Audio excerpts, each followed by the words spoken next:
Gabrielle from Be Wise Gardens. And Isabel, and today we're going to talk about tool maintenance, because now's the time so that you are set and ready to go in spring. Exactly.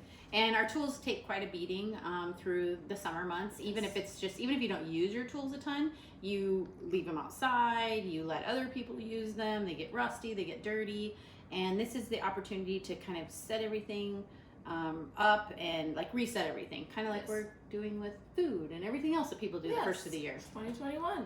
And this will also ensure that your tools last the longest that they can, because all tools are created for heavy impact and using day to day, and so we want them to have to maybe even become heirlooms at some point. Right, exactly, because some things obviously will last. These were from, I'm positive, the dollar store.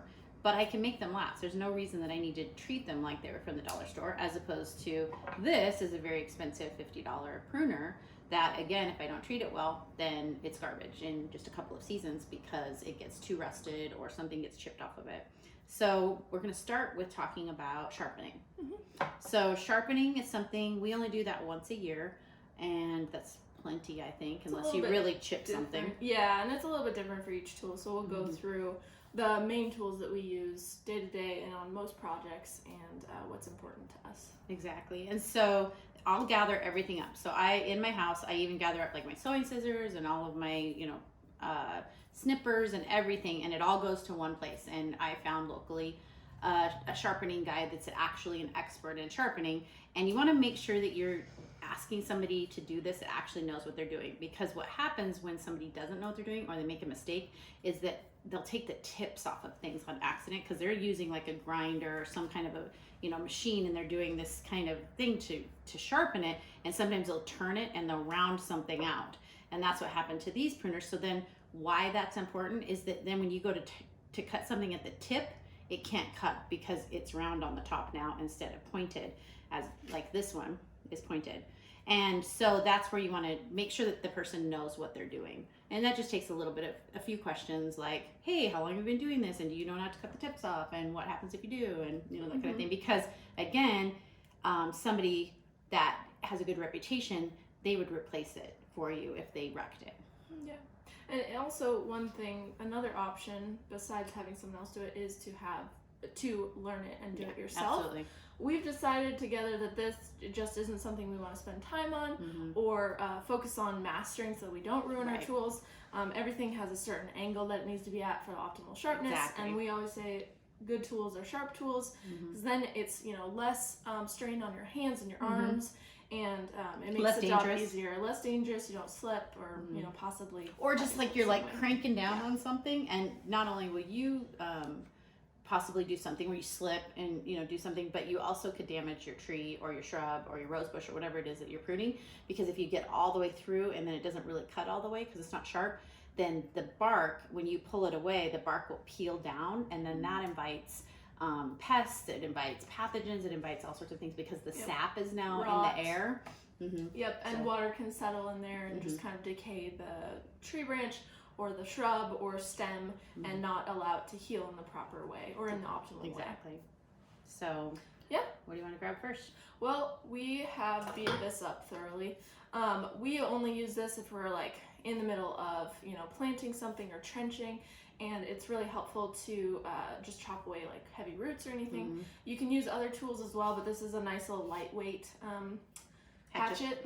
And what we've done to it is we've completely knocked out the blade to where it has a few like nicks and a burr. Yeah, it's a burr. Exactly. So we'll have someone grind this down and see if they can refurbish it basically, and then we'll probably need to do it again next year. And why I like this hatchet, why I got it, is not only can it hit things, but it's also on this side, it's a good little mallet. It's got a rubber mallet kind of end too. It has good weight to it, but it's not too heavy. The other thing I absolutely love is, especially if you're doing shrubs or small trees, is a pair of loppers.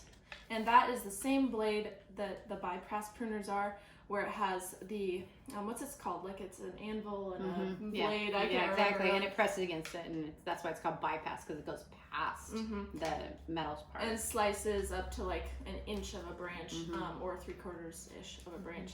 Whereas these bypass pruners, you want to do a little bit smaller just so it's not tiring. Mm-hmm. This also gives you good leverage too. Mm-hmm. So or, we'll get these, or reach. Yes, reach as well. These will get sharpened, and we'll also clean everything. Mm-hmm. So everything will get scraped down or, washed with a little bit of water and then thoroughly dried. But yeah, she's holding I am a bit of really fine, steel wool. And what we'll do is just grind away any sticky sap or residue that's proving to be difficult or to rust. wipe off. I mean, it's really Rust good for is great, or this is great for rust. Mm-hmm. And so we have to do that pretty much. Sometimes we'll do it more than once a year. Also, the handle. Sure. What do you do with the handles? Yeah, on wood handles. Yeah, when this one is really smooth, but we'll go ahead and sand away any kind of splinters or burrs or things that catch on wood handles, and then that will help the wood grain kind of sort of meld together a little bit better, especially if this has been outside or somewhere not ideal and kind of opened up the pores of the wood. And then we'll apply butcher block conditioner. You can also apply other kinds of oils, but we like this one because it sort of has a wax in it too. And so it seals really it almost fills for in. a little bit longer. Yeah. And then so apply this onto wood, and then you can even wipe off any excess that might be there with like a paper towel. Exactly. But and let it sit and let it soak for as long as you can, and then wipe away the excess. So. Right, and that goes for all wood handle tools. Yes. And then this one has probably been left out in the rain and it's split. And so another thing that you can do, and I have done, is if you don't want that to continue to split and become a problem, you can squeeze in before, like you would clean it, like sand it up a little bit, and you could squeeze in some wood glue or wood filler into these cracks and really just rub it in there. And it doesn't matter what it looks like because you're going to let it completely dry, and then you're going to sand it again so that the only place that whatever it is that you used is in the crack, filling it. And then you would oil it and condition it. And what is this? This is your favorite tool? This is a Hori knife, and it's my favorite tool because it does a million things. And if I had to just pick one tool, it would be this one.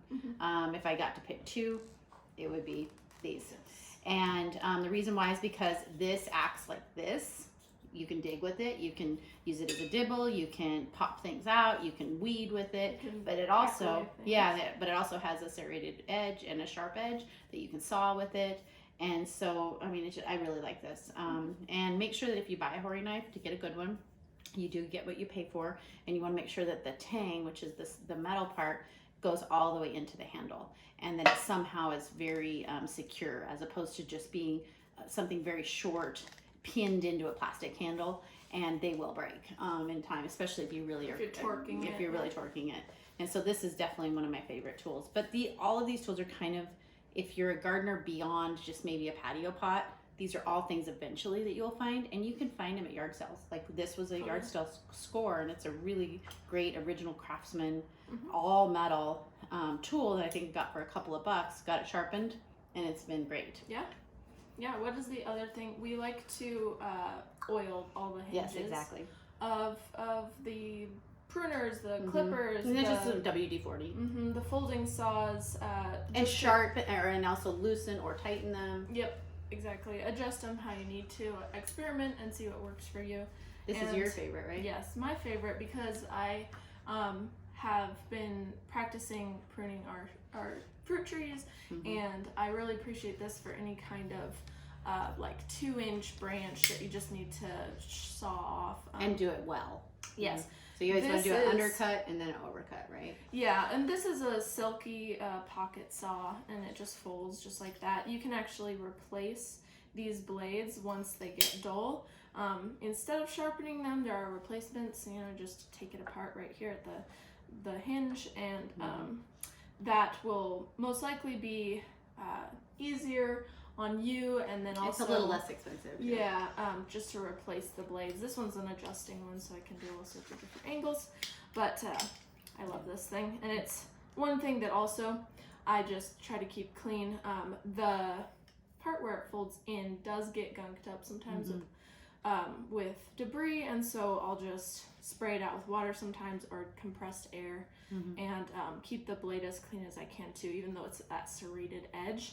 I'll wipe it off with Yeah. Most of the time with isopropyl alcohol, because I want to keep my tools clean from any type of pathogen, so I don't spread that to any other kind of shrubs or cuts that I'm doing. And some kind of diseases, throwaway. blights, anything like that. Yeah, and we do it, with rags that we can throw away, or cotton pads or whatever. And that's for like this too, in between any of like your cutting tools. roses, anything that could potentially have, like she said, some kind of a pathogen. You want to make sure and clean between plants, because when you're doing precise pruning and stuff like that, or cutting a bouquet of flowers or whatever. Just because if one, like I happen to have a rose bush that has mosaic disease, and so I don't want to pass that, but that rose bush is fine where it is. It doesn't jump to the plant necessarily, but if I cut this and then cut the one next to it, I could potentially spread it, and so then that's where you want to be careful. Yep, just use a little alcohol and wipe it away. Yep, and so then another thing, clean your gloves, assess if they are damaged, they just need to be thrown away. Meaning just wash them in the wash machine, and we just kind of gather ours up and wash them all at once. Obviously don't do that with your leather gloves. Those you're just going to use like a stiff brush and brush them off, and then condition them with a leather cleaner or a leather like conditioner, and just so they get them soft again. But it seems like in recent years, like every pair of gloves we get, leather or not, they get holes in the fingers. Something you can do to kind of make them last a little bit longer is put on a pair of like Niro gloves first, and then put them inside of your gloves. Not only does it keep your hands warmer and dry, but also then you kind of break through that Niro glove first, like you're putting more pressure on that first than this, and it makes them last in our situation, maybe a couple weeks longer, but it's better than, because usually I can put holes in these in about a week. And then my hand's full of dirt, And one thing that we're kind of joking about, but we're actually very grateful for, is that you can put those gloves on. Well, you can put on lotion first, exactly, and hydrate your hands, and then put on the gloves. You're getting a manicure while you're exactly. gardening. And then the last thing to clean, if you use a tape measure in your garden, which we obviously have to. We use them quite often, and I am very good at getting them muddy and dirty. And so what I'll do is just extend the whole thing and wipe it down with a rag, and wash off the mud or rocks or debris that might be in there, so that I'm not winding it up in the body of the measuring tape, and then like gunking it up, and then it gets harder and harder to wind. And the mechanism then eventually breaks as it goes. Yeah, so I like that. And we basically just wash all of the muddiness off with like a hose, whatever we can get off, and then anything else that might be really hard to get off, we use some kind of oil. And that's more for like sap, like if you get sap on things. And a little steel wool, and call it good. Exactly. And get that rust off of there, and we store them all just in buckets and in our tool chests and stuff. Yep. And then they're ready to go in the spring. When you're ready to garden, they're already ready to go. So this is the perfect time to find. And then you also don't need them. It's really hard if you're trying to, especially if you're doing this regularly, to take them out of commission to go and sharpen them or get them fixed in the summer when you're using them all the time. Because then you're like, oh no, I can't, I have to pick it up. As opposed to doing it right now when you're really not using them. One thing is that we do use a box cutter for just random things here and there, sometimes twine, sometimes boxes, sometimes random weeds and stems and things, but opening packages, etc. So we actually do replace these little blades. There's packages and stuff, replacements that you can do for that, but you just open it up with a screwdriver and insert the new ones once they get dull, because to me, a frustrating thing is having a dull box cutter. Yeah. I almost don't even want to use them. So, and one thing that she was talking about from your art career and learning how to dispose of all the chemicals and the stuff was that. It's a basic safety thing that I think everyone should do, whether you just have one of these at your house and you're opening boxes all the time, but never throw away a razor blade in the garbage can. You do not know who's going through the garbage, and especially if you accidentally send it to the recycler and then they throw it out on the conveyor belts and people are like rifling through it. If they hit one of these, it is dangerous. It is a razor blade. So just get into the practice of getting an old peanut butter jar or a yogurt container or whatever, write sharps on it, and anytime you change a blade, any kind of razor blade, X-Acto, anything super sharp, just throw it in that sharps thing, and then you put a lid on it and you throw that away. And then if it was ever found, it's in a container. I think that there's even ways that you can recycle them in certain places. We don't have that here, but there might even be like a mail away way to recycle sharps. and because it is a very strong steel that is probably reusable. And so that's just a safety practice that I just think everybody should get into the habit of. Yeah, and that is our thoughts and methods for cleaning all of our favorite hand tools. And then we also have, our rakes and our shovels and our pitchforks and whatever else we have, and we'll just check in with those. Same thing for like wood handles, or condition them and clean them up. And for spades that we want to keep sharp for transplanting and digging holes and stuff, we'll have those. You can sharpen that edge just pretty roughly on like a grinder, but you can also drop them off and get them sharpened too. Yeah, exactly. So yeah, and we'll just replace whatever we think's missing and add to the collection to make our jobs more efficient and easier. Exactly. So thank you very much, and we hope that this helps. Yeah.